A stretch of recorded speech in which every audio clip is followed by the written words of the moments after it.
হলো সেই লেবানিজ খাবারটা। এখন খেয়ে টেস্ট করে দেখি কেমন হয়েছে রান্নাটা। আমি লেবানিজ খাবার খুব একটা খাই না, এটা খেয়ে দেখি। বিসমিল্লাহ।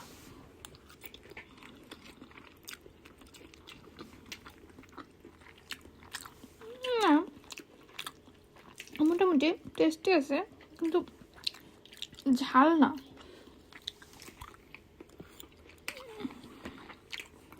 হাতে একটু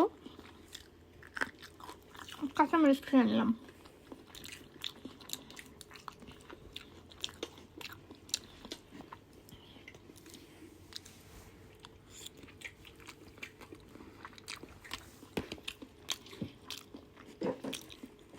যাই হোক, মোটামুটি আপনাদের কাছে ভিডিওটা কেমন লাগলো কমেন্ট করে জানাবেন।